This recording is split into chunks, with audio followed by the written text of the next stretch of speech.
I am Julian, 34 years old. After 12 agonizing years of sacrificing my youth, my personal relationships, and my sanity to drag my father's failing logistics company out of the absolute gutter and build it into a $75 million empire, my father stood up at a lavish family dinner, looked me dead in the eye, and said, "Your brother will take over now." He actually smiled while he did it. My own father stood there in front of 50 guests, raising a crystal glass of expensive champagne, while my mother nodded in proud agreement. In that split second, a decade of my blood, sweat, and tears was casually handed over to a man who had never worked a hard day in his entire life. But there was one major detail my family completely overlooked in their arrogance. They had absolutely no idea about the ironclad legal documents I had quietly secured years prior. And right now, the very people who tried to publicly humiliate me and steal my legacy are facing the terrifying reality of losing everything they hold dear. Before I tell you exactly how I dismantled their perfect little succession plan, hit that like button if you believe in fighting back against toxic family members. And please, let me know where you are watching from in the comments below. Your support means everything to me. Now, let us go back to the night that changed my life forever. The dining room of my parents' sprawling estate was suffocatingly warm. It was supposed to be a celebration of everything I had accomplished. We had just closed a massive regional distribution contract with a major retail giant, pushing Harper & Company's valuation past the $75 million mark for the first time in its history. I had personally negotiated that deal for 8 straight months. I lived out of cheap airport hotels. I survived on stale coffee and vending machine food. I missed my own birthday and skipped Thanksgiving dinner just to finalize the supply chain logistics. My father, Richard, had organized this extravagant dinner to supposedly honor the company's monumental success. The room was packed with extended family, wealthy neighbors from their exclusive HOA, and a few close business associates who loved to pretend they had a hand in our success. The scent of roasted lamb, garlic potatoes, and expensive red wine filled the air. The clinking of fine silver against porcelain plates created a steady, irritating rhythm. I sat near the head of the table, feeling a rare moment of genuine pride and exhaustion. I wore my best tailored suit. I thought this was the moment.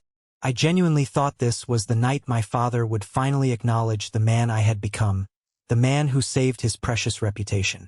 Then, Richard clinked his silver spoon against his champagne glass.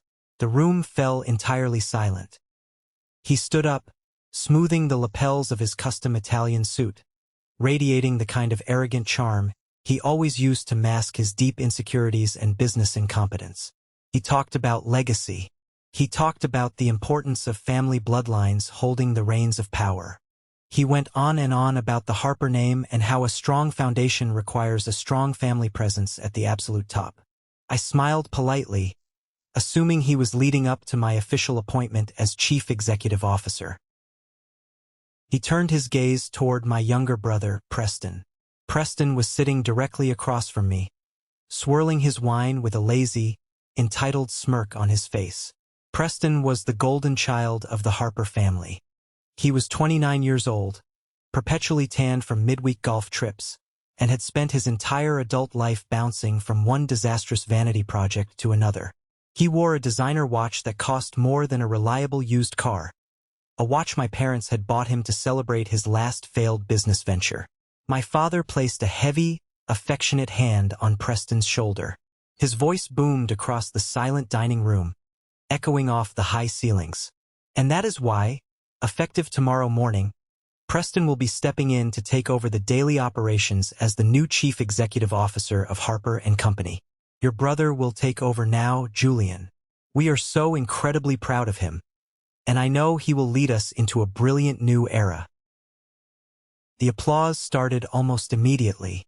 It was the mindless clapping of wealthy relatives and sycophantic neighbors who knew absolutely nothing about how a logistics business actually functioned. I felt the air get sucked completely out of my lungs. The ground beneath my chair seemed to give way, dropping me into a dark, bottomless pit. My stomach twisted into tight, agonizing knots. 12 years of missing holidays, working through the night, battling creditors, and pouring every ounce of my soul into saving his company flashed before my eyes in a cruel, mocking montage. I looked down the long mahogany table at my mother, Sylvia. She sat at the opposite end, radiant in a silk dress. I desperately searched her eyes for any sign of shock, any sign of objection or maternal defense. Instead, she offered me a tight, placating smile. It was the exact kind of patronizing smile you give a dog when you tell it to sit and stay. She knew.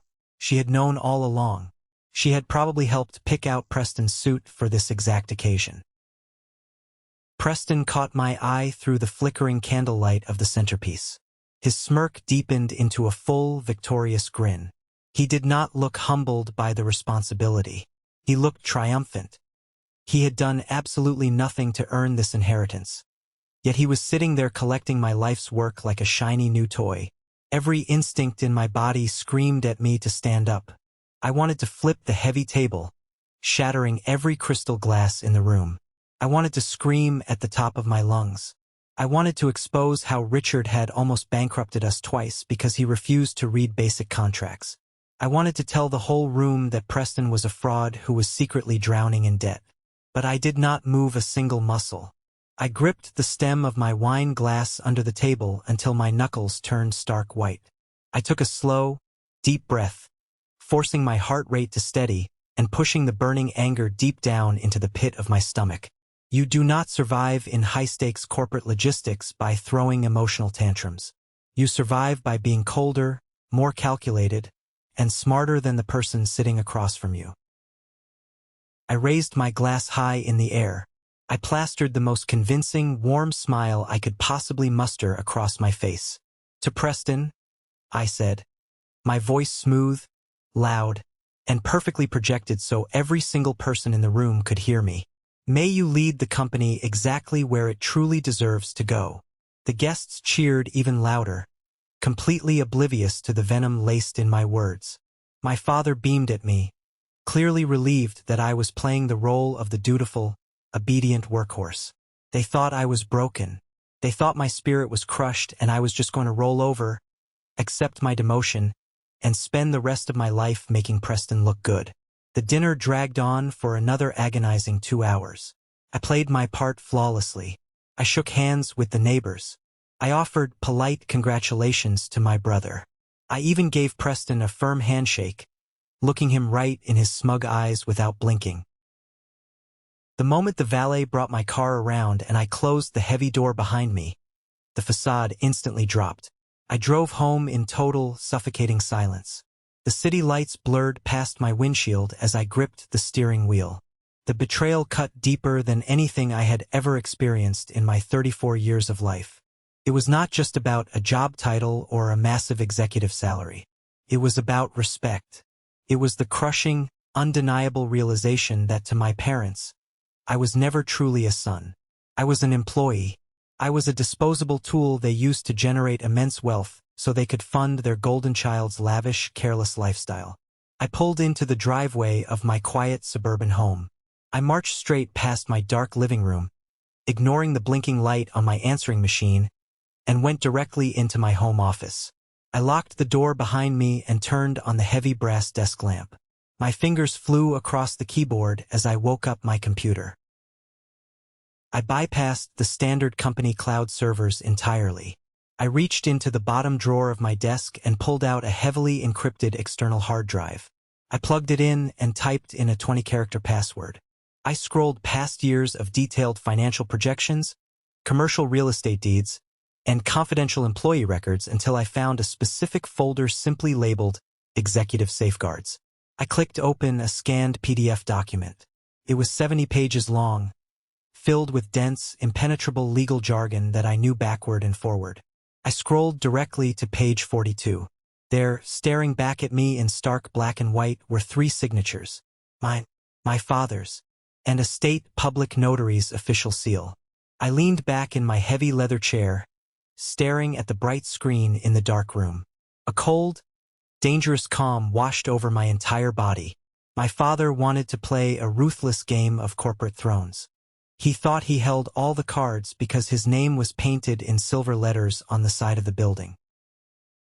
He was incredibly wrong.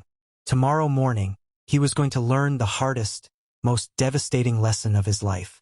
To fully understand the magnitude of what I was preparing to do, you have to understand the absolute ashes I built this company from.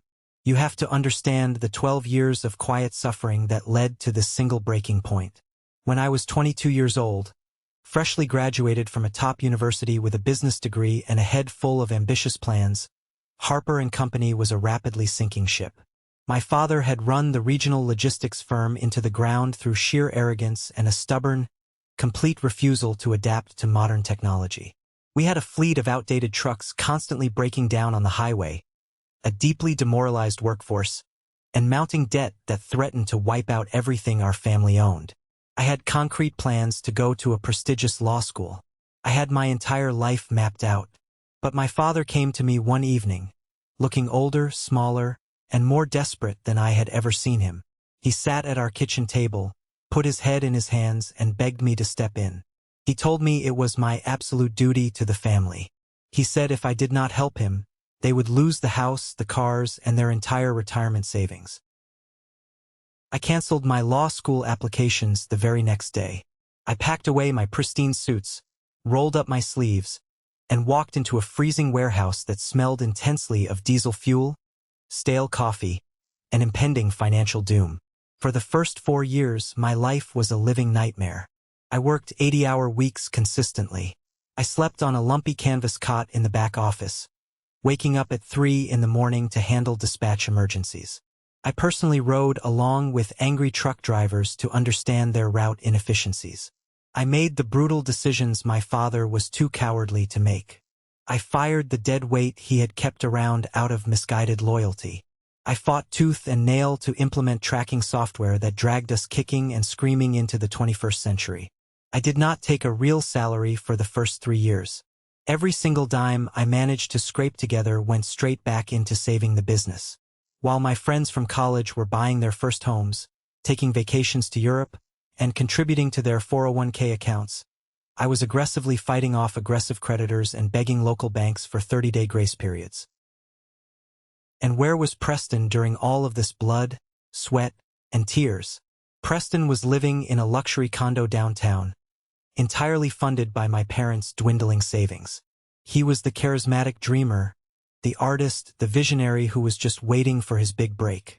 Every 6 months, he had a brilliant new idea for a startup that was guaranteed to make millions and change the world. First, it was a premium dog-walking app that burned through $200,000 of seed money before it even launched. Then, it was a high-end cryptocurrency consulting firm that crashed spectacularly within a year, leaving behind a massive trail of angry investors and empty promises. Every single time Preston failed, my father was right there with the company checkbook to quietly clean up the mess. Richard would creatively siphon funds from our operating budget to bail Preston out of trouble. He even secretly leveraged some of our prime commercial real estate to secure a high-interest loan to cover a massive lawsuit Preston faced when one of his ridiculous ventures blatantly violated federal labor laws. I was the one who had to sit down with our frantic accountants and figure out how to hide the gaping, bleeding holes Richard was tearing in our balance sheets. I was the one who had to stand in the break room, look our hardworking warehouse managers in the eye, and tell them the company college fund matching program had to be suspended for the year, knowing full well the money had gone to pay off Preston's gambling debts and legal fees. Whenever I confronted my father about this blatant theft, he would wave me off with a dismissive hand. He would look at me with absolute condescension and say things like, "Family takes care of family, Julian. Your brother just needs to find his footing. You are strong. You have a head for numbers. You can handle the pressure. He is sensitive. He needs our support." I swallowed my burning resentment because I naively believed I was building an empire that would eventually be mine. I truly believed my backbreaking hard work, my late nights, and my unwavering loyalty were securing my future. I thought I was earning my place at the head of the table. But I was not stupid. By the time I turned 29, the blind, absolute loyalty to my father had begun to wear incredibly thin. I started seeing the harsh reality of my situation clearly. I was generating millions of dollars in revenue, expanding our operations across 3 new states, but my official title was still just Vice President of Operations. And my actual equity in the company I was bleeding for was exactly zero. The massive turning point happened 5 years ago, in the spring of 2019. We had a once-in-a-lifetime opportunity to acquire our biggest regional competitor. It was a deal that would double our market share overnight and solidify Harper & Company as an untouchable industry leader. But we needed liquid capital fast, and traditional banks were completely hesitating because of the messy, erratic financial history my father had created by constantly bailing out Preston's disasters. I had been quietly and aggressively investing my own meager savings in the stock market over the years. I lived far below my means, driving an old sedan and living in a modest house, while I built a substantial personal portfolio. I sat down with Richard in his massive corner office and offered to personally inject $2 million in cold hard cash to secure the acquisition. My father was absolutely ecstatic. He jumped up, patted me hard on the back, and called me the brilliant savior of the company. But I did not hand over the cashier's check blindly. I placed a thick stack of legal documents on his desk, drafted by a ruthless, high-priced corporate lawyer I had hired quietly outside the city. The documents clearly stated that in exchange for my massive capital injection, I was to immediately receive a 35% ownership stake in the entire company. Richard barely glanced at the papers. He was so incredibly accustomed to me fixing his catastrophic problems, so used to treating me like an obedient, brainless servant, that he just flipped directly to the last page, grabbed his expensive fountain pen, and signed his name. He assumed it was just standard internal accounting paperwork. He never bothered to read the clauses. He never bothered to have his own corporate attorney review it. 2 years later, disaster struck our family business again. My father made a catastrophic error in executive judgment, signing a terrible, binding contract with a corrupt vendor that resulted in a massive, multi-million-dollar breach of contract lawsuit against us. The sheer size of the damages threatened to bankrupt Harper & Company permanently and seize all our assets. Once again, Richard came into my office, panicked, sweating, and absolutely desperate. Once again, I bailed him out. I ruthlessly liquidated my remaining personal real estate assets and secured a massive private loan under my own name to settle the devastating lawsuit quietly out of court before the press found out. And once again, I placed a legally binding document in front of him. This one transferred an additional 25% of his personal shares into my name strictly as collateral against the massive debt I took on. A very specific, undeniable clause in the contract stated that if the company did not repay my personal loan in full, with interest within 24 months, the shares would permanently and irreversibly default to my sole ownership.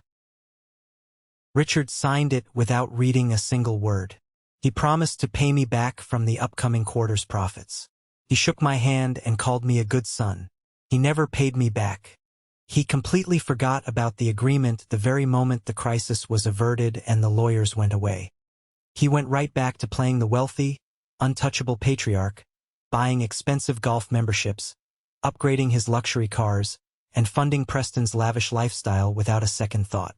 The 24-month deadline had officially expired exactly 1 year ago. The shares had legally and permanently vested in my name. The paperwork was filed with the state. The transfer was absolute. Sitting in my dark home office, looking at the glowing screen of my laptop, the math was incredibly, beautifully simple. 35% from the initial investment. 25% from the defaulted loan collateral. I owned 60% of Harper & Company. My father, the man who just publicly humiliated me and gave my job to his golden child, only owned 40%. He was a minority shareholder in a company that bore his own last name. And according to the ironclad corporate bylaws I had carefully structured and he had blindly signed, a minority shareholder had absolutely zero legal authority to appoint a chief executive officer, alter the executive board, or make any major structural changes without the explicit consent of the majority holder. I closed the laptop, the soft click echoing in the quiet room. The boiling anger that had been raging in my chest all night crystallized into something incredibly cold, sharp, and focused. I did not want a tearful apology anymore. I did not want their conditional love. I wanted them to feel exactly what it felt like to have the solid ground violently ripped out from under them. I wanted them to look into the abyss of losing everything they felt entitled to. I set my alarm for 5 in the morning. I laid out my best, sharpest suit. Tomorrow I was not going to work. I was going to war. I arrived at the corporate headquarters at exactly 6:30 the next morning. The sun was barely rising over the city skyline, casting long, sharp shadows across the expansive glass facade of the Harper & Company building. I walked through the empty, silent lobby, the sharp click of my leather shoes echoing loudly off the polished marble floors. I went straight to my corner office, locked the heavy oak door behind me, and began preparing the battlefield. I laid out the detailed financial ledgers, the certified shareholder agreements, and the bound corporate bylaws on my large desk like weapons in a carefully organized armory. I made sure every signature was highlighted, every clause clearly marked. By 8:30, the building started coming alive. The familiar, chaotic hum of the logistics floor buzzed steadily below me. But there was a distinctly different energy in the air today. A toxic, nervous, heavy energy. I unlocked my door and walked out to the executive break room to get a cup of black coffee. As I walked down the carpeted hallway, the usual morning chatter suddenly stopped dead. People looked quickly down at their phones, pretended to read files, or suddenly became very interested in the pattern of the floor tiles. No one said good morning. I saw Victor, our incredibly arrogant director of public relations, standing near the water cooler. When he saw me approaching, his eyes darted away nervously like a guilty child. He was holding a thick stack of freshly printed, glossy folders. I did not need to read the cover to know exactly what they were. They were the official press releases announcing my sudden departure to pursue other interests and Preston's glorious, triumphant ascension to CEO. Victor had always been a loyal, spineless lapdog to my father, prioritizing office politics over actual work. I poured my coffee, black and bitter, and walked right past Victor, looking him dead in the eye until he physically took a step back. I walked back to my office without saying a single word. Let them whisper. Let them print their little folders. At precisely 9 o'clock, my office door swung open forcefully without a knock. My father strode in, wearing a sharp, dark navy suit, looking every bit the conquering king surveying his kingdom. Preston trailed right behind him, holding a brand new, ridiculously expensive leather briefcase that looked like it had never held a single useful document in its entire existence. Preston was practically bouncing on his heels with barely contained excitement, a smug grin plastered across his face. "Julian," my father said, his voice loud, booming and authoritative. He did not ask to sit down. He stood directly over my desk, intentionally trying to dominate the physical space. "I assume you have begun organizing the handover materials. We have a massive amount of ground to cover today. Preston needs to be fully briefed on the new supply chain contracts by noon, and I want you to introduce him to the warehouse managers at 1. I took a slow, deliberate sip of my coffee, leaning back in my leather chair. I looked at Preston, who was trying his hardest to look stern and professional, but just ended up looking like a little boy playing dress-up in his father's oversized clothes. "I haven't organized anything, Richard," I said smoothly, my voice calm and steady. I intentionally used his first name. I saw a muscle in his jaw clench instantly. "Excuse me?" my father snapped, placing both hands flat on my desk. "We discussed this last night in front of the entire family. This transition is happening today. Do not make this difficult, Julian. Be a team player for once in your life and do what is best for the Harper name." "There is no transition," I replied, my voice completely devoid of emotion. "I am the CEO of this company. I have been running it for a decade, and I am not going anywhere."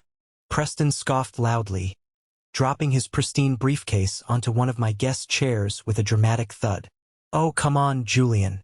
Stop throwing a childish tantrum. Dad made the decision.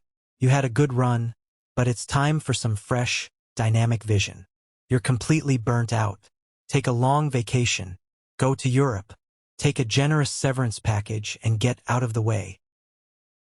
The absolute, staggering audacity of this useless parasite telling me I was burnt out almost made me laugh out loud. Before I could respond and put him in his place, the office door opened again. I expected it to be Clara, my chief financial officer and my most trusted ally in the entire building. But it was not. It was Gregory. Gregory was our chief operating officer. He was a man in his late 50s who had been with the company since before I even graduated college. When I first started cleaning up my father's catastrophic messes, Gregory had been my mentor. He had taught me the intricate, exhausting details of long-haul route management. We had worked side by side in the absolute trenches for over a decade. When his wife got sick 3 years ago, I personally fought the insurance company to make sure her treatments were covered under our corporate plan. I trusted him implicitly. He was like an uncle to me. Gregory walked into the office and stood directly next to my father. He kept his eyes fixed firmly on the floor. He refused to look at me. "Gregory?" I said, narrowing my eyes, a sudden chill running down my spine. "What is going on here? Why are you in this meeting?" My father smiled, a wide, predatory, deeply satisfying grin. "Gregory and I had a very productive, early breakfast meeting this morning at the club. He agrees that a major change in leadership is exactly what Harper & Company needs to reach the next level of profitability." I stared at Gregory. The sheer weight of the betrayal hit me harder and faster than the humiliation at the dinner the night before. This was not petty family drama anymore. This was business. This was my inner circle, my trusted general, turning his weapons against me. "Is that true, Greg?" I asked, keeping my voice dangerously low, trying to contain the rage. "After everything we built together? After I kept this entire company afloat during the recession, so you wouldn't lose your pension and your house?" Gregory finally looked up. His face flushed red with a sickening mixture of guilt and overwhelming greed. "It's nothing personal, Julian. You have to understand." Richard presented a very compelling, aggressive growth strategy. "Preston has some innovative ideas regarding tech integration. And as part of the corporate restructuring, I will be stepping up as executive vice president with a significant equity bonus." The puzzle pieces snapped together in an instant. A massive promotion, a huge salary bump, equity. My father had literally bought off my second-in-command to isolate me completely. He knew I had absolute, unyielding control over the daily operations, so he purchased the loyalty of the one single man who knew the internal systems almost as well as I did. "Innovative ideas?" I asked, mocking the corporate buzzword. I looked directly at Preston with pure disgust. "What innovative ideas? Another dog walking app? Or maybe we can pivot our 18-wheeler freight trucks into a mobile cryptocurrency mining farm. Tell me, Preston, do you even know the difference between a bill of lading and a freight invoice?" Preston's face turned bright red, his fists clenching at his sides. "Shut up, Julian. You are just a glorified, overworked dispatcher. You don't know how to scale a modern, disruptive business. I have high-level investors ready to back me the second I take the corner office. You have leeches ready to drain this company dry the second I stop guarding the vault." I shot back, standing up slowly from my desk. I leveled a furious, unblinking glare at my father. "You think you can just walk in here, buy off my loyal staff with company money, and hand the keys of a $75 million enterprise to a complete, documented failure?" Richard slammed his fist violently on my desk, rattling my coffee cup. "Do not speak to your brother that way, and do not speak to me that way. I built this company from the ground up. My name is on the front of this building. You work for me, Julian. You are officially immediately terminated. Pack your desk and get out of this building right now before I have corporate security drag you out by your collar in front of your entire staff." The room went completely, terrifyingly dead silent. Gregory looked incredibly uncomfortable, shifting his weight from foot to foot. Preston looked triumphant, crossing his arms over his chest.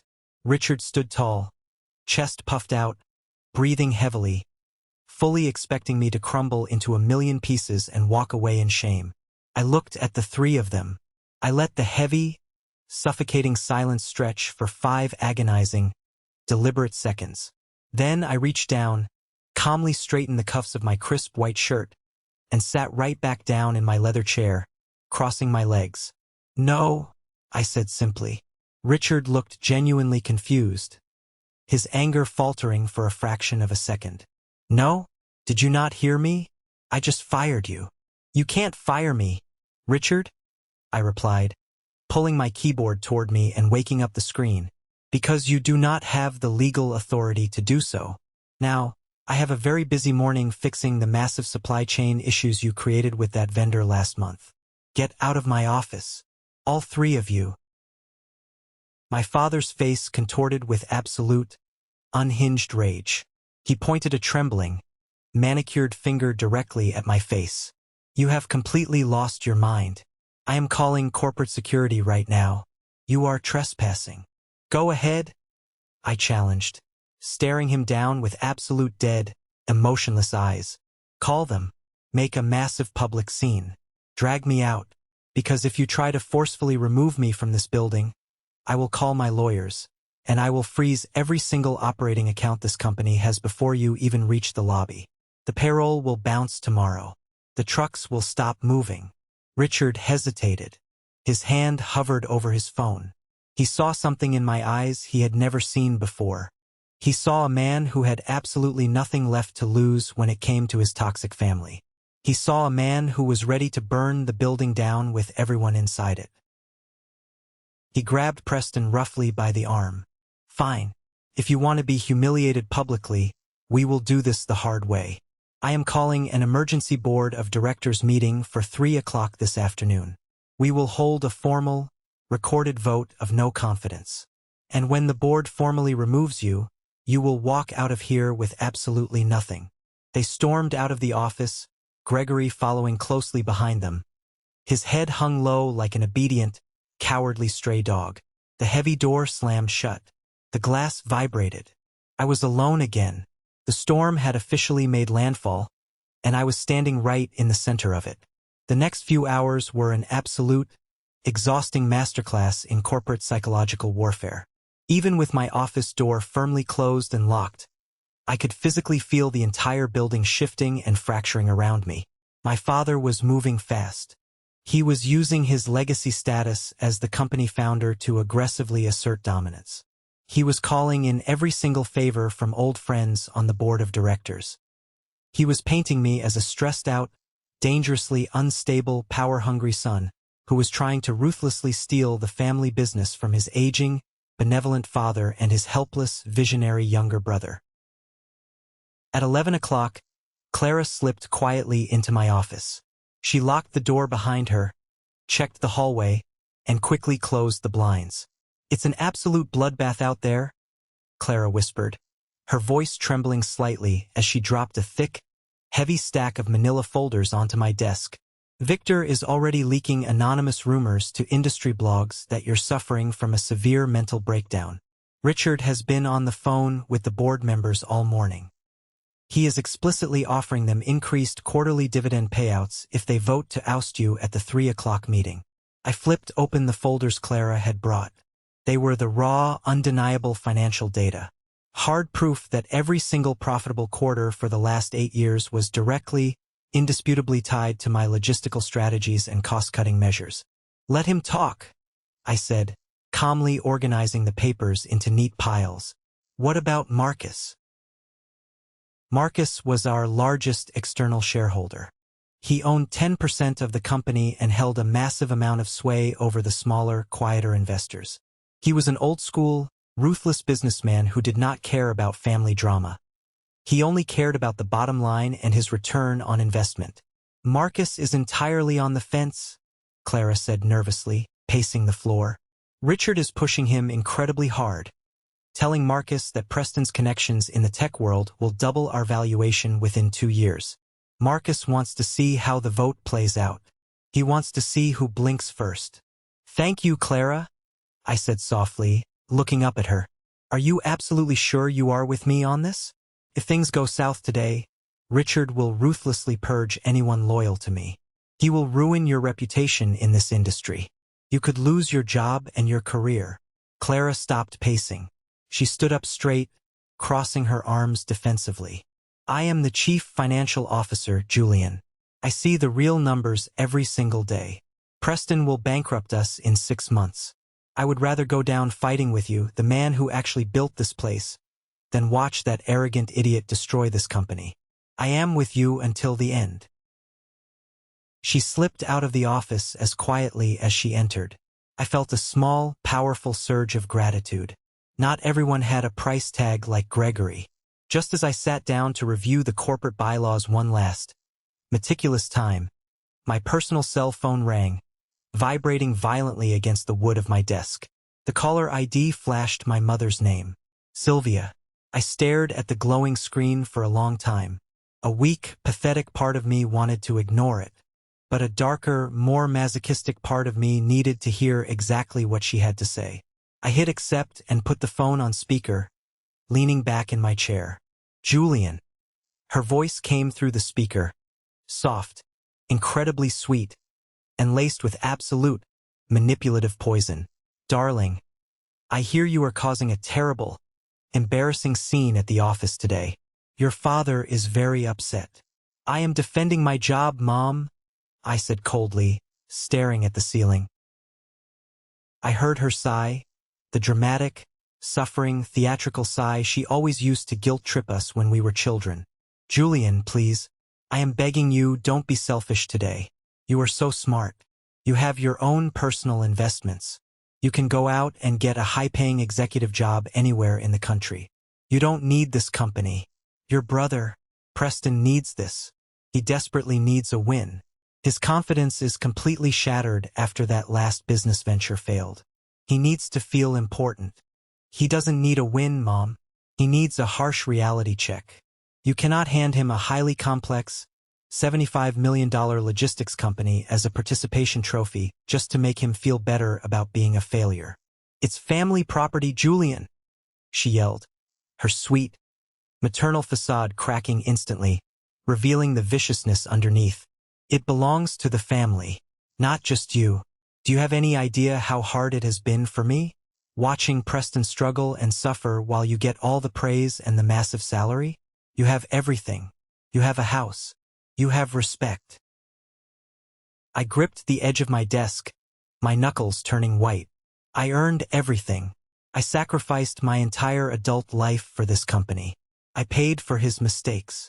And your brother deserves his inheritance now, she screamed, losing total control of her temper, her voice shrill and demanding. I told your father months ago that we needed to secure Preston's future before you completely took over and pushed him out. I told Richard to put Preston in charge, so the boy would finally have some respect in this city. You are ruining my family with your greed. The words hit me like a physical, devastating blow to the chest. I told your father. My father had not come up with this succession plan on his own. My mother had. She had orchestrated this entire, elaborate betrayal to protect her golden child. She had actively lobbied behind closed doors, whispering in my father's ear, to have me stripped of my life's work just to soothe Preston's fragile, pathetic ego. My mother was the architect of my execution. A chilling, profound emptiness settled deep in my chest. The last lingering thread of familial love snapped. Any lingering hesitation I had, any small sliver of guilt about destroying my family's reputation, vanished entirely in that moment. They were dead to me. This was no longer a family dispute. It was a hostile corporate takeover, and I was going to be absolutely merciless.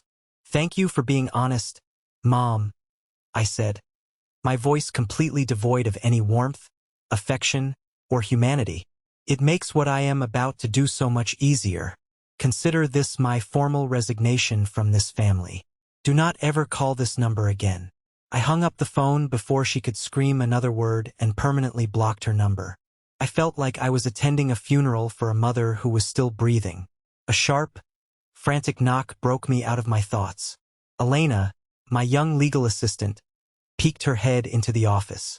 She looked terrified, clutching a heavy, fireproof document folder tightly to her chest. She was fresh out of law school, heavily in student debt, and she knew exactly how dangerously high the stakes were today. "Mr. Harper," Elena whispered, stepping inside and quickly locking the door behind her. "I got them from the safe deposit box at the bank downtown. The absolute originals. Just like you asked." She placed the heavy folder gently on my desk. I unzipped it. Inside, resting perfectly on top, was the original 2015 shareholder equity agreement, bearing the bright red stamp of the state notary. Beneath it was the 2019 loan default asset transfer document, also heavily stamped and certified. "Did anyone see you bring these into the building?" I asked, examining the seals. "No, sir," Elena said, her hands shaking slightly as she stood before my desk. "But Victor has been hovering around the executive suites all morning. He asked me where I was going. I lied and told him I was picking up lunch orders for the accounting department." "You did perfectly, Elena," I said, giving her a reassuring, solid look. "When the meeting starts at 3 o'clock, I need you standing right outside the heavy boardroom doors. Bring 10 copies of these exact documents. When I give you the signal, you walk in, lock the door behind you, and distribute them to every single board member. Do you understand?" "Yes, Mr. Harper. I won't let you down." She left the room. I was alone again. I looked at the large clock on the wall. It was 2:15. 45 minutes until the board meeting. 45 minutes until my father tried to publicly humiliate me, strip me of my title, and hand my empire to a fraud. 45 minutes until I dropped a legal nuclear bomb on the entire room and watched the fallout. I stood up, walked over to the small mirror hanging on the back of my door, and meticulously straightened my tie. I looked at the man staring back at me. He was not a victim. He was not a sacrificial lamb for the Harper family. He was a survivor. I picked up the thick stack of financial reports and the fireproof folder containing my absolute, undeniable control over the empire. It was time to walk into the storm. The walk from my isolated corner office to the main executive boardroom felt like the longest, most grueling march of my entire life. It was a walk I had taken 1,000 times before over the last 12 years. Usually, I made that walk to discuss mundane quarterly projections, aggressively negotiate commercial real estate acquisitions, or completely overhaul our complex supply chain logistics. But today, the heavy, imported wool carpet beneath my expensive leather shoes felt drastically different. The air in the long, portrait-lined corridor was incredibly thick, practically vibrating with the kind of dark, nervous, unspoken tension that only truly exists right before a massive corporate execution. I held the thick, fireproof document folder tightly against my side, pressing it into my ribs so hard it actually hurt. Inside that unassuming black folder was my entire future, my 12 years of unimaginable, soul-crushing sacrifice, and the absolute, undeniable destruction of my father's fragile, unearned ego. I passed by the oil paintings of the past executives, men who had built the early foundations of the industry before my father almost ran it entirely into the ground. I did not look at them. I kept my eyes locked entirely on the heavy mahogany double doors at the end of the hall. I reached the doors. I did not hesitate for a single fraction of a second. I pushed them open with a firm, violent shove that made the brass handles rattle loudly, and I stepped into the room. The main boardroom of Harper & Company was specifically designed by my father to intimidate anyone who walked inside.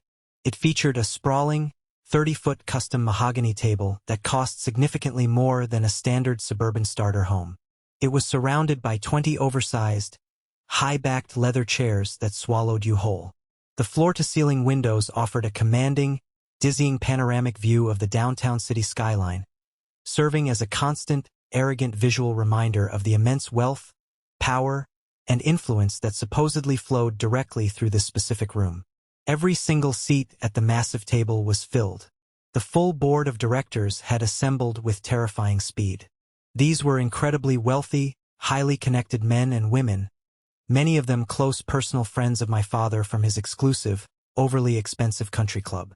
They were people who had made their massive fortunes in commercial real estate, corporate law, and aggressive private equity firms. They were the kind of people who attended high society charity galas on the weekends and ruthlessly laid off hundreds of factory workers on Monday mornings. At the absolute head of the long table sat Richard. He had confidently claimed the chairman's seat, a position he legally held on paper, but one he had not effectively utilized or respected in nearly a decade. He was wearing his absolute favorite bespoke Italian suit, the one he saved for massive press conferences and high-stakes negotiations. His silver hair was perfectly styled, swept back without a single strand out of place. He looked exactly like a dignified statesman, a benevolent, loving patriarch guiding his vulnerable family business through a necessary, painful transition. It was a masterful disguise. Sitting immediately to his right was Preston. Preston had a brand new, ridiculously expensive leather legal pad placed neatly in front of him, a heavy gold fountain pen resting carefully on top of it. He looked exactly like a nervous high school student pretending to be a high-powered CEO for career day. He was trying desperately to project an aura of quiet, commanding confidence, but I could easily see the slight, rhythmic tremor in his hands and the bead of sweat forming at his temple. He was completely out of his depth, and he knew it, but his blinding greed pushed him forward anyway. Sitting directly to my father's left was Gregory, my former trusted mentor, the man who had disgustingly traded his integrity and our long friendship for a meaningless title promotion and a bump in his executive salary. Gregory entirely refused to look in my direction as I entered the room. He kept his eyes glued forcefully to the screen of his tablet, sweating slightly under the bright, harsh, recessed lighting. He looked like a man walking to the gallows of his own making. Down at the far end of the long table sat Marcus. Marcus was the absolute wild card in this entire orchestrated nightmare. As our largest external investor, he personally controlled a massive block of voting shares. He was a ruthless, incredibly sharp man who had built his own empire from absolutely nothing after growing up in severe poverty. He did not care about the Harper family legacy. He did not care about my father's country club connections or their shared golf handicaps. He only cared about profit margins, legal liability, and ruthless operational efficiency. Marcus met my gaze directly as I walked in, his expression completely unreadable, acting as a silent, terrifying judge waiting to see exactly how the gladiators would fight in the arena. I did not take my usual assigned seat near the head of the table. I refused to sit near them. Instead, I walked to the exact opposite end of the room, standing directly facing my father across 30 feet of polished wood. I placed my black fireproof folder gently on the table. I sat down, calmly buttoned my suit jacket, folded my hands together, and rested them on the wood. I did not say a single word. I just waited, staring right through my father. Richard cleared his throat loudly, a booming sound that instantly commanded the undivided attention of the entire room. He leaned forward gracefully, resting his elbows on the table, steepled his manicured fingers together, and put on his most solemn, deeply concerned facial expression. It was an absolutely masterful performance.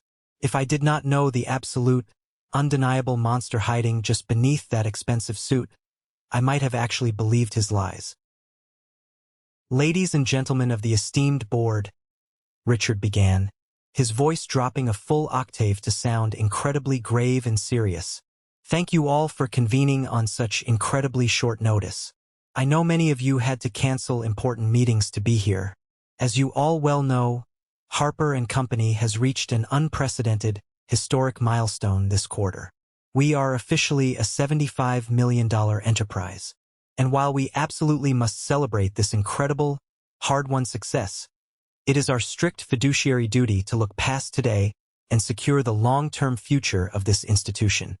He paused dramatically, letting the heavy silence hang in the cold, air-conditioned room. He cast a deeply sorrowful, pitying look all the way down the table, aiming it directly at my face. "My eldest son, Julian, has served admirably as the operational head of this company for many grueling years. He has worked hard. He has put in the long hours. He has sacrificed. But as a loving father, and as the original founder of this company, I have watched with growing horror the immense, crushing, physical and mental toll this demanding position has taken on him. The daily stress of the national logistics industry is entirely unrelenting. It breaks even the strongest men. Recently, over the past few months, I have noticed severe, undeniable signs of deep executive burnout, chronic fatigue, and increasingly erratic decision-making that actively threatens the financial stability of absolutely everything we have built together. A low, collective murmur rippled through the large room. Several board members shifted uncomfortably in their heavy leather chairs and cast nervous, sideways glances at me. Victor's poisonous public relations campaign had clearly worked exactly as intended. The false narrative was perfectly set in their minds. I was the unstable, dangerously overworked workhorse who needed to be humanely put out to pasture for his own good before I ruined the company. Julian desperately needs rest, Richard continued, his voice practically dripping with thick, fake paternal concern that made my stomach physically turn. He needs to step away from the daily grind, perhaps take an extended sabbatical in Europe, and focus entirely on his deteriorating personal health. We simply cannot allow his current, highly fragile emotional state to jeopardize our recent real estate acquisitions or our delicate relationships with our key national vendors. Therefore, for the absolute good of the company and more importantly, for the good of my own son, I am formally proposing a massive, immediate restructuring of our executive leadership team. Richard gestured grandly with his open hand toward Preston, who puffed out his chest, attempting to look like a brave, visionary leader stepping up to save the day. My youngest son, Preston, has spent the last entire decade independently building a formidable, highly lucrative network in the technology and venture capital sectors. He deeply understands the modern digital landscape. He understands aggressive, disruptive scaling. Preston has bravely agreed to step in immediately as the new chief executive officer to aggressively guide us into our next phase of explosive, international growth. Furthermore, to ensure a completely seamless transition of our complex ground operations, Gregory has agreed to accept a massive promotion to executive vice president, providing the steady, highly experienced hand we desperately need during this critical, vulnerable shift in power. Gregory nodded solemnly, staring intensely at his legal pad, still entirely refusing to look anywhere near my face. He was playing his cowardly part perfectly, the loyal, dedicated company man stepping up valiantly in a time of manufactured corporate crisis.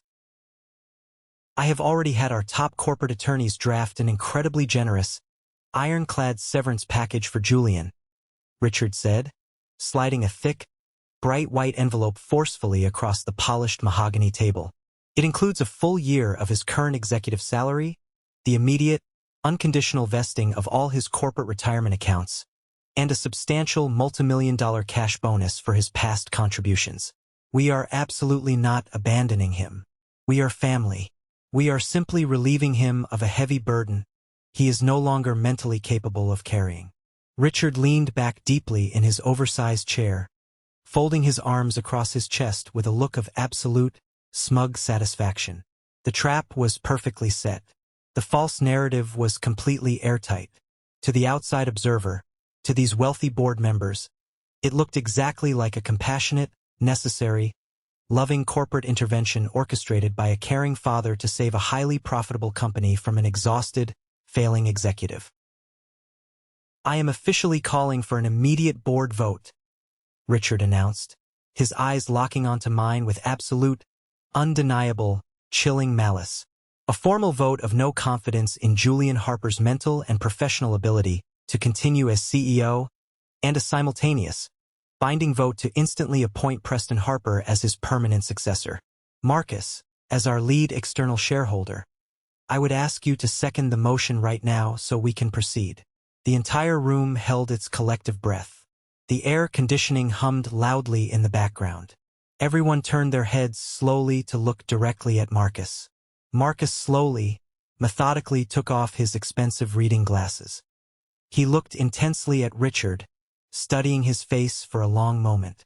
Then, he looked all the way down the long expanse of the table, his piercing eyes locking onto mine. He tapped his heavy metal pen rhythmically against his legal pad. Click, click, click.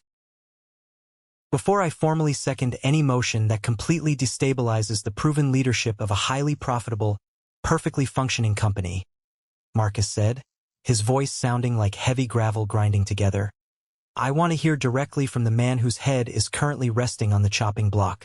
Julian, your father has just publicly declared on the official record that you are mentally unfit to run this company, and that your brother, whose last well-documented business venture ended in a spectacular, highly publicized bankruptcy lawsuit, is the savior we supposedly need.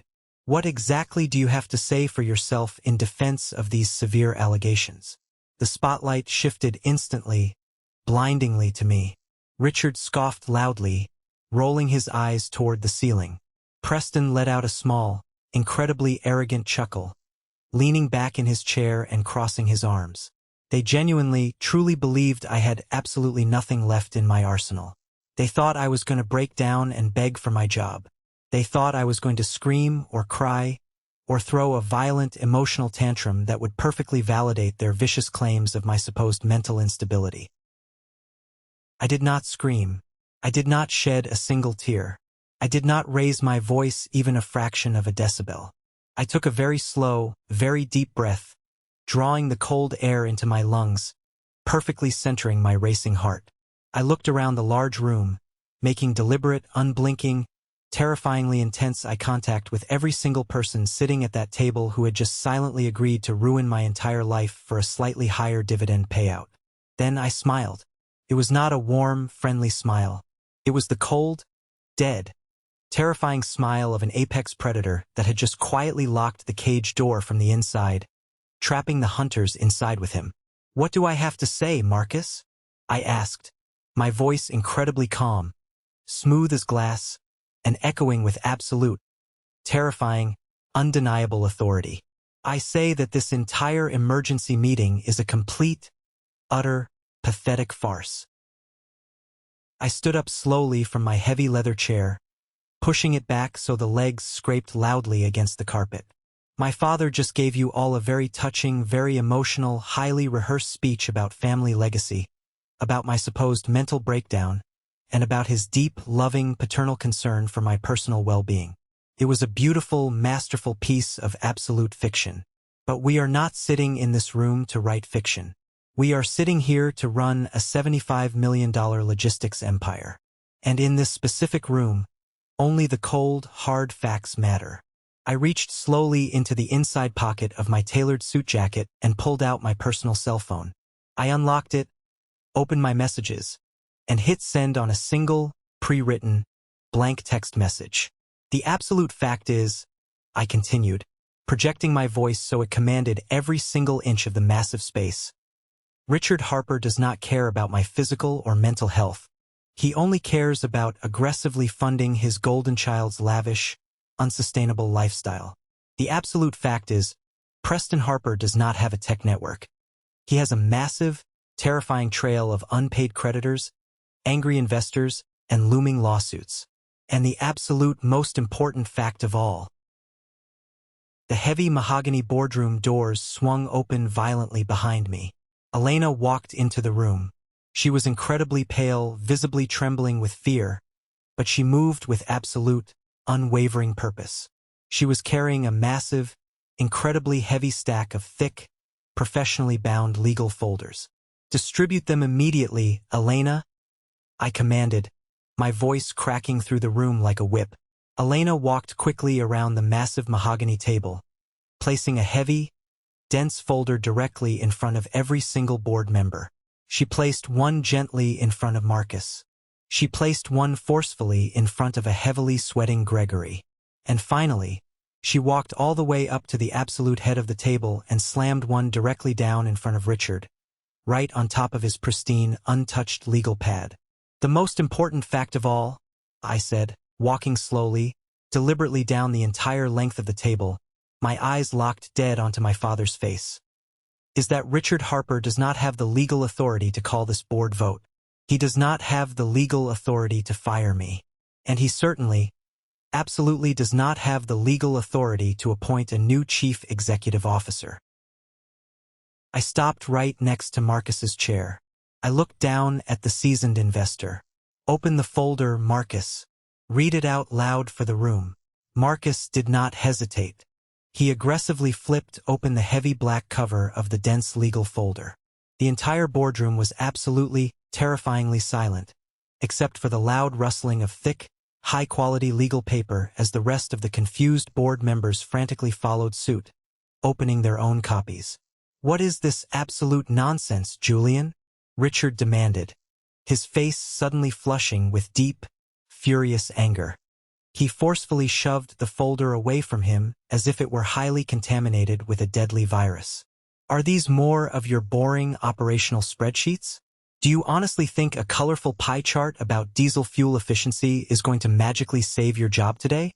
You are embarrassing yourself and this family." "Security. Read the damn document, Richard," I said, my voice dropping to a dangerous, icy, threatening whisper that carried across the wood. "For the first time in your miserable, lazy, entitled life, actually read the legally binding contract before you blindly sign away your entire future." Marcus quickly adjusted his reading glasses, his sharp eyes scanning the complex first page with blinding speed.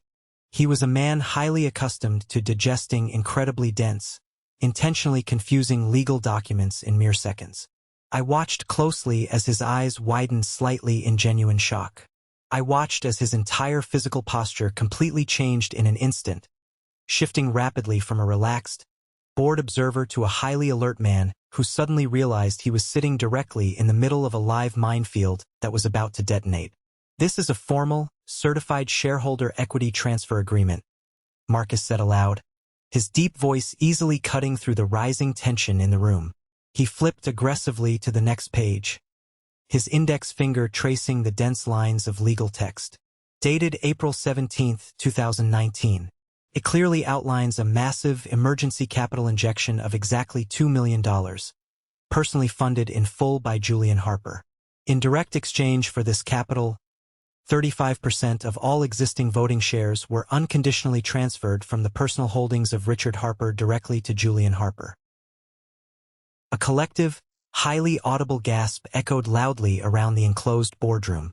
Several board members dropped their pens. Gregory looked exactly like he was going to violently vomit all over his expensive shoes. He physically pushed his heavy leather chair violently back from the table, trying to put distance between himself and the documents. "That's a complete lie," Preston shouted at the top of his lungs, slamming his open hand furiously violently on the mahogany table.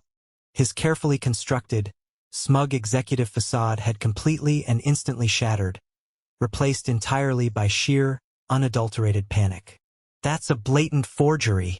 He faked the signatures. Dad, tell them right now it's a forgery. Tell them to call the police. Turn immediately to page 4, Marcus," I instructed, ignoring my younger brother's hysterical, pathetic outburst entirely. Marcus flipped the thick page.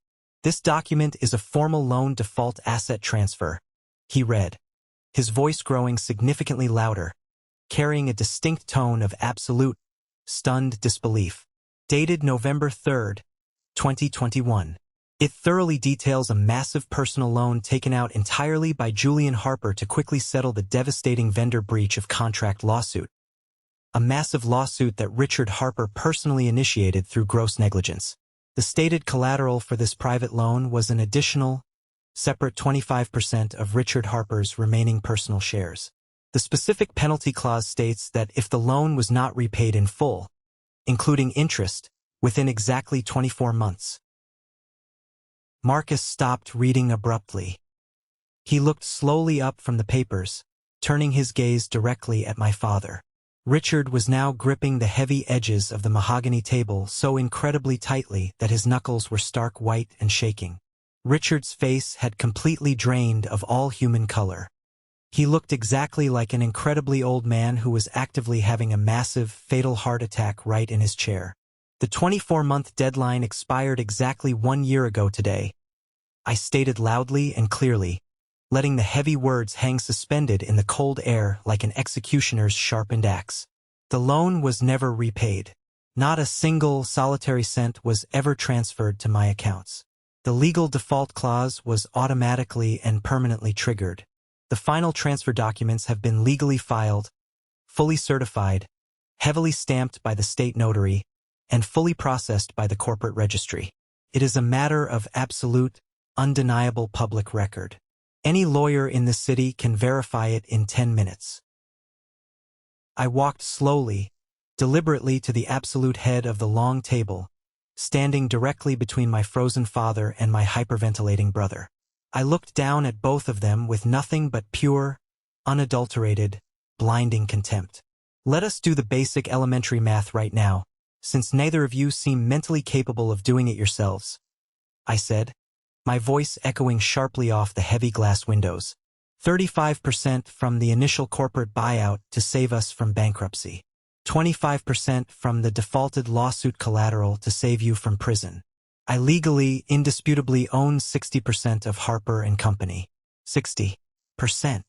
I leaned heavily over the polished table, bracing both of my hands firmly on the wood, bringing my face mere inches from my father's wide, terrified, darting eyes.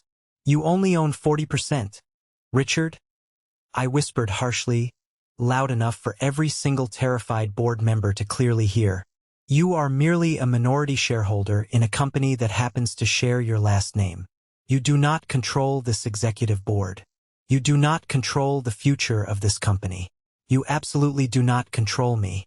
According to the strict corporate bylaws that you yourself blindly signed without reading, any major executive transition, including the termination of a CEO, requires a strict supermajority vote of 75%. A supermajority you will never, ever have as long as you live. The heavy silence in the massive room was absolutely deafening. It was the loud, violent sound of a $75 million corporate empire violently and permanently changing hands in real time. Preston jumped up violently from his chair, knocking it over backwards. His face was contorted in absolute, unhinged rage and terror. He looked exactly like a spoiled, vicious child who had just been told his favorite, most expensive toy was being permanently taken away and destroyed. You planned this from the start, Preston screamed, pointing a wildly trembling finger directly at my face, spittle flying from his lips. You set him up. You purposely stole our family inheritance. You stole my entire company. You greedy, manipulative, disgusting sociopath. This is my birthright. Mom said this was mine. Your inheritance? I laughed loudly. An incredibly harsh, humorless, terrifying sound that made several seasoned board members physically flinch in their seats. Your birthright? You arrogant, useless, pathetic parasite. I spent 12 agonizing years bleeding onto the floor for this company while you were out playing fake entrepreneur with daddy's stolen money. I entirely sacrificed my youth, my relationships, and my sanity to personally pay off your massive gambling debts and your failed app startups. You don't have a birthright. You have a massive, cancerous sense of entitlement entirely funded by my backbreaking hard work. I turned my intense attention immediately away from the screaming child and looked directly back at the father. Richard was completely broken. The arrogant, untouchable patriarch who had marched confidently into my office just a few short hours earlier was completely gone, evaporated into thin air. He slumped deeply in his large leather chair, looking incredibly old, incredibly small, and entirely, utterly defeated. He finally realized the monumental, catastrophic scale of his own blinding arrogance. He had literally handed me the complete keys to his entire kingdom simply because he was too lazy and too entitled to read the basic paperwork placed in front of him. Julian? Richard whispered hoarsely, his voice trembling violently, real tears actually forming in the deep corners of his aged eyes. Julian, please. You can't do this to me. I am your father. I raised you. This is our proud family legacy. We can work this out together. We can share the absolute power. I will immediately make you co-CEO with Preston. Just, please, son, don't take it all away from me. Don't leave me with nothing. You lost the absolute right to call yourself my father the exact second you conspired with my mother to stab me in the back at a dinner table. I replied, my voice completely dead, completely void of any shred of human mercy or forgiveness. You certainly didn't want to lovingly share power this morning when you aggressively marched into my private office and illegally fired me. You didn't care about my hard-earned legacy when you actively tried to publicly humiliate me and destroy my reputation in front of this entire board of directors. You dug this massive grave yourself. Richard, now you get to lie in it forever. I stood up perfectly straight, smoothing my tie, and addressed the entire stunned room of executives. The illegal vote of no confidence is officially canceled. The ridiculous appointment of Preston Harper is permanently canceled. I am the sole chief executive officer, and I am the absolute majority owner of this enterprise. Any questions? Nobody moved a single muscle. I slowly turned my cold gaze to Gregory. The man was practically hyperventilating, staring blankly at his open folder in pure, unadulterated horror, clutching his chest. "Gregory," I said sharply, like a cracking whip. He violently jumped in his seat. "Your massive, unearned executive promotion is hereby permanently rescinded. In fact, your employment at Harper & Company is terminated. For cause, effective immediately. You have exactly 10 minutes to clear out your desk, pack your personal items, and permanently surrender your building keycard. If you are still inside this building in exactly 11 minutes, I will have corporate security physically throw you onto the street, and I will personally have you arrested for criminal trespassing. Get out of my sight." Gregory opened his mouth to speak, to desperately beg for his job, to apologize for his betrayal. But he looked deeply into my eyes and saw absolutely nothing but a brick wall. He scrambled awkwardly out of his chair, dropping his expensive pen on the floor, and practically ran out of the boardroom in a blind panic, the heavy double doors slamming shut behind him. Then I turned my full, undivided attention back to Preston and Richard. I had one final, devastating, crushing blow to deliver to end this war once and for all.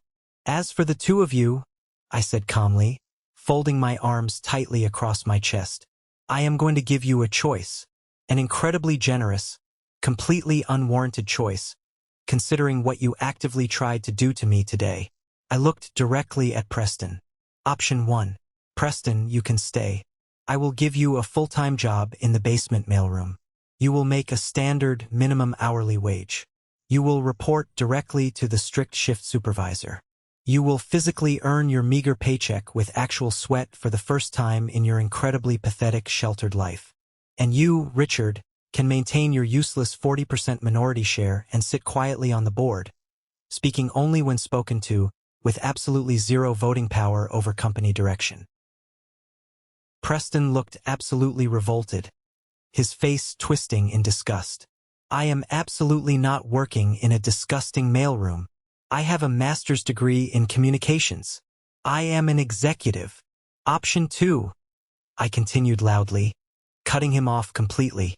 "I will formally buy out your remaining 40% stake. But I will absolutely not buy it at the current $75 million market valuation. I will force a buyout at the exact valuation the company had 12 years ago, when you almost ran it into total bankruptcy before I stepped in and saved it. I will give you absolute pennies on the dollar. You will take the meager amount of money, you will immediately sign an ironclad, binding non-disclosure agreement, and you will never ever set foot in this building or my life ever again. If you choose option 2, you are no longer family." I leaned forward, placing both hands flat on the table. "You have exactly 60 seconds to decide. Decide right now, or I will immediately initiate a hostile, aggressive corporate freeze-out, suspend all dividend payouts indefinitely, and drown you both in so much expensive corporate litigation that you will have to sell your precious estate and your cars just to pay the retainer for your lawyers. The clock is ticking." The suffocating silence that immediately followed my brutal ultimatum was incredibly heavy, thick with the undeniable, metallic smell of absolute, humiliating defeat.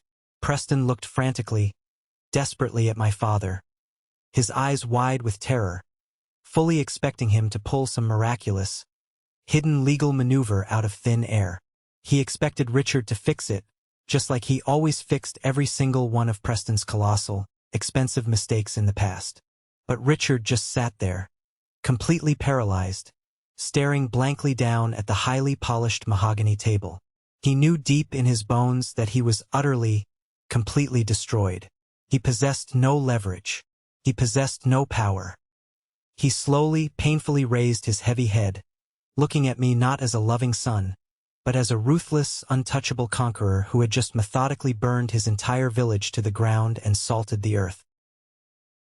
"We will take the buyout," Richard whispered, his voice cracking horribly, sounding exactly like dry leaves being crushed underfoot. He sounded like a man standing at the podium of his own funeral. "Draft the legal papers. We surrender." Preston forcefully slammed both of his hands on the table, standing up in a blind, irrational fury. "Are you absolutely insane? Dad, you can't just give up like a coward. We can fight him. We can hire better, more aggressive lawyers. We can take this entire thing to court and sue him for fraud." "With what money, Preston?" Richard suddenly snapped, a sudden, explosive burst of exhausted, miserable anger breaking through his crushing despair. "He entirely controls the operating accounts. He controls the majority voting shares. He controls the lawyers. It is completely over. We lost everything. I didn't wait around for another single second to watch them argue amongst the ruins of their own greed. I turned my back completely on them, nodded respectfully to Marcus and the remaining stunned board members, and walked calmly out of the boardroom. The brutal war in the boardroom was officially won, but I knew the toxic, radioactive fallout was just beginning to spread. I knew my father's massive ego too well to believe he would just walk away quietly into the night without throwing a tantrum. He was a man deeply, pathologically obsessed with his public perception and his standing at the country club. If he couldn't legally defeat me in the boardroom with high-priced lawyers, he was absolutely going to try and completely destroy my professional reputation in the public eye. By the time I reached my corner office the very next morning, the first desperate, vicious counterattack had already launched. Victor, our slimy PR director, right before I had the immense, deeply satisfying pleasure of officially firing him and having security escort him out, had executed my father's final, venomous order. He had maliciously leaked a carefully crafted, highly manipulated, completely false story to 3 major regional business publications and several prominent online blogs. The bold headlines were incredibly brutal. They painted a horrific picture of a ruthless, deeply greedy, corporate-obsessed son who had used underhanded, deceptive legal loopholes to ruthlessly steal a beloved family business from his aging, highly vulnerable father, and push his visionary, innocent younger brother out onto the cold street without a penny. The vicious articles heavily implied that my supposedly aggressive, unstable management style was rapidly alienating key, long-term clients, and that Harper & Company was heading straight for a massive, unrecoverable internal corporate crisis. Almost instantly, my office phone started ringing constantly. Nervous, skittish investors, confused, angry suppliers, and even our biggest, most important client, Mr. Henderson, aggressively demanded immediate face-to-face meetings to assure them the complex supply chain wouldn't collapse completely under my supposedly hostile and erratic leadership. My father was intentionally trying to burn the highly profitable company to the ground from the outside simply because he couldn't control the flames from the inside anymore. I didn't panic. I didn't sweat. I didn't hastily issue a defensive, weak, whining press release denying the ridiculous allegations. When you are fighting a filthy monster in the deep mud, you don't use a small towel to clean yourself. You use a high-pressure fire hose to blast them away. I calmly picked up my cell phone, dialed a private number, and called Nora. Nora was a brilliant, deeply cynical, highly respected investigative journalist for one of the most prominent, widely read financial newspapers in the entire country. We had met several years ago during a boring corporate charity event, and I had quietly, anonymously fed her incredibly accurate tips on some of our corrupt, law-breaking competitors over the years. She owed me a massive, career-making favor, and she absolutely lived for exposing the blatant corporate hypocrisy of wealthy, entitled men like my father. "You better tell me you have something incredibly good, Julian," Nora said the exact moment she answered the phone, typing rapidly in the background. "Because right now, the public narrative is that you're the real-life villain of a terrible, low-budget daytime soap opera. People are calling for an SEC investigation. I have the absolute truth, Nora. I said calmly, pulling up a massive, encrypted file on my computer. And I have the exact receipts, the banking records, and the internal emails to prove every single word of it. I'm sending you a secure, heavily encrypted file right now. You are going to want to completely clear your front page for tomorrow morning. I hit send. I gave Nora absolute, unfiltered, undeniable access to 12 agonizing years of Richard's completely hidden financial crimes. I gave her the detailed, meticulous ledgers showing exactly how he had illegally siphoned company funds, aggressively dodging corporate taxes to illegally pay for his personal country club memberships, his luxury sports cars, and his extravagant European vacations. But far more importantly, I gave her the absolute terrifying truth about Preston. This was the final, brutal, devastating twist that my mother had tried so desperately, so pathetically to hide when she begged me on the phone to step down and surrender my life. Preston wasn't just a mildly failed entrepreneur who had bad luck. Preston was actively drowning in a massive, terrifying amount of illegal debt. His last cryptocurrency venture hadn't just failed. He had borrowed heavily from some very dangerous, entirely unregulated private lenders, essentially loan sharks, to keep the absolute scam afloat. Preston didn't desperately want the CEO title because he had a brilliant vision for the company's future. He wanted the executive title because he desperately, urgently needed the absolute, unquestioned authority to authorize massive, unchecked wire transfers directly out of the company. His entire, pathetic plan was to illegally siphon millions of dollars out of Harper & Company's operational accounts to quickly pay off his highly dangerous creditors before they physically broke his legs or worse. If I had weakly stepped down to please my mother, Preston would have completely, irreversibly bankrupted the $75 million company in less than 6 months just to temporarily save his own pathetic skin. Nora didn't just publish a standard article. She dropped a massive, inescapable journalistic nuclear bomb on the entire city. The massive story broke exactly 48 hours later, plastered across the front page and dominating every single financial news cycle. The headline didn't mention a greedy son. It read in bold print, "Behind the Mirage. How a CEO saved his company from his father's decade of fraud and his brother's secret, dangerous debts." The incredibly detailed article meticulously outlined every single failed, illegal bailout, every stolen corporate dollar, and laid bare Preston's desperate, highly criminal motive for the hostile corporate takeover. It completely, totally vindicated me in the eyes of the public and the market. It painted me not as a thief, but as the sole, exhausted guardian who had bravely stood at the gates and protected the innocent employees, the hard-working investors, and the company's legacy from two absolute, blood-sucking parasites. The massive public backlash against my father and brother was instantaneous, brutal, and entirely devastating. The exclusive country club Richard loved so much, the place that defined his entire self-worth, quietly but firmly asked him to instantly resign his membership to avoid bringing the horrific scandal to their doorstep. Preston's remaining shady investors instantly dropped him, actively threatening him, and he was quickly forced to flee the state entirely, moving to a cheap, run-down apartment across the country to hide in absolute terror from his aggressive creditors. I sat comfortably in my quiet office, sipping my coffee, watching the breaking news alerts light up my computer screen one after another. I had utterly, completely destroyed them. I had taken their stolen money, their fake reputation, and their immense pride. I calmly picked up my favorite gold pen, signed the heavily discounted, incredibly cheap buyout papers, and officially, legally erased Richard and Preston Harper from Harper & Company forever. 6 long, incredibly productive months passed.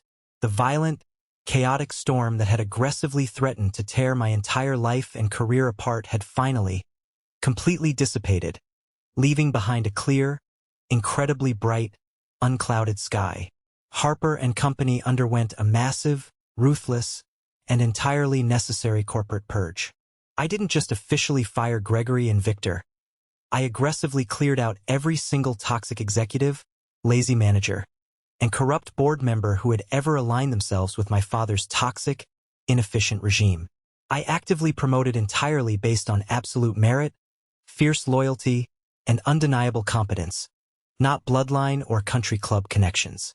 I permanently elevated Clara to Chief Operating Officer, rewarding her unwavering loyalty when I was under fire, and I made Elena the official, highly paid head of our brand new internal legal department.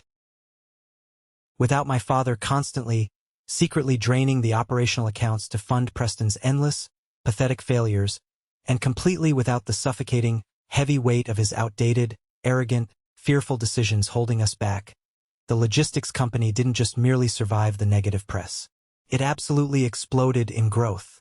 We aggressively secured 3 new massive national distribution contracts that my father had previously deemed too risky. We completely implemented the highly advanced, automated routing systems my father had stubbornly blocked for years because he didn't understand computers. Within exactly 6 months of taking absolute, unquestioned control of the board, our quarterly revenue reports came in. We officially crossed the $100 million valuation mark, shattering every single previous financial record in the company's long history. I had successfully built an untouchable, highly profitable empire, and for the absolute first time in my entire life, I didn't have to share a single ounce of the credit with a man who secretly despised me.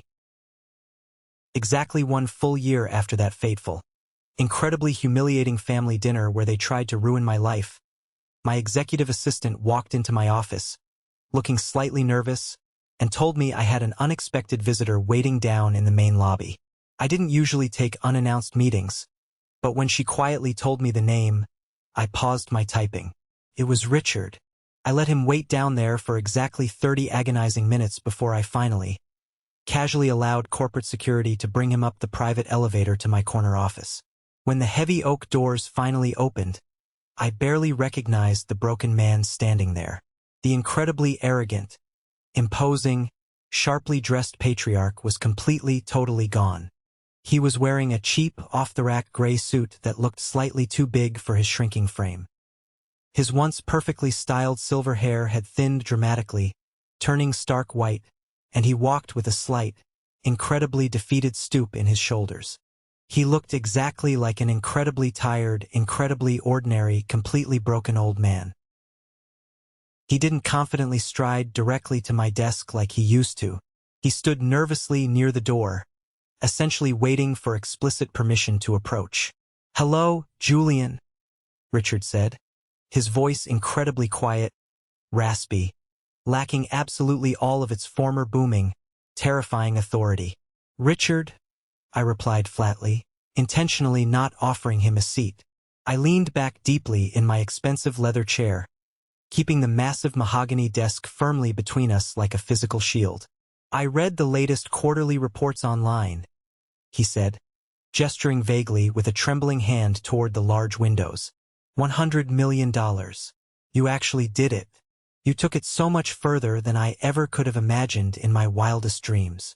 "I did," I said simply, offering absolutely no further elaboration. I felt absolutely nothing looking at him. No lingering anger, no bitter resentment, no desperate, pathetic desire for his paternal approval. Just a profound, incredibly cold, unshakable indifference. He swallowed hard, looking down at his cheap shoes. "Your mother, Sylvia, she officially filed for divorce 3 months ago. When the corporate money completely dried up, and the country club permanently revoked our membership, she decided she simply couldn't live with the extreme public embarrassment. She moved to a small condo in Florida. Preston won't even return my phone calls anymore. He entirely blames me for not fighting you harder in the boardroom that day. He says I ruined his life." He slowly looked back up at me, his aged eyes desperately pleading for some kind of emotional connection, begging for some tiny sliver of the incredibly loyal, foolish son who used to unconditionally bail him out of every single massive crisis. "I lost absolutely everything, Julian. My company, my wife, both of my sons, my entire reputation. I'm living alone in a tiny, rented apartment on the very edge of town. I just wanted to see you one last time. I wanted to tell you directly to your face that I was wrong. I was incredibly, horribly, devastatingly wrong about you. You were the only good thing I ever created." It was the exact, highly emotional apology I had spent 12 long, agonizing years starving for. It was the ultimate validation I had sacrificed my entire youth, my romantic relationships, and my mental sanity to finally achieve. And hearing those exact words right now, standing firmly at the absolute peak of the massive mountain I had climbed entirely alone, I realized how incredibly worthless and utterly meaningless that apology actually was. "You didn't come here today to apologize to me, Richard," I said, my voice incredibly gentle but absolutely unyielding, cutting right through his manipulation. "You came here because you are incredibly lonely, and you have finally, painfully realized that I was the only person in your entire, miserable life who ever truly cared about you without wanting your money. You deliberately chose the golden child. You actively chose the illusion of control and the comfort of your own ego. You made your bed. Now you have to sleep in it entirely alone." I stood up from my chair, clearly signaling that the meeting was permanently over. "I appreciate you acknowledging my undeniable success, but we absolutely do not have a relationship anymore. We are not a family. Harper and Company is entirely my legacy now. I sincerely wish you the best in your quiet retirement. But do not ever, under any circumstances, come back to this building again." Richard stared at me for a very long, highly emotional moment. He desperately searched my face for any sign of weakness, but he saw the absolute, terrifying finality in my cold eyes. He nodded slowly, a single pathetic tear escaping his eye and rolling down his wrinkled cheek. He turned around slowly and walked out the door, the heavy oak clicking shut firmly behind him forever. I walked over to the massive, floor-to-ceiling windows of my corner office.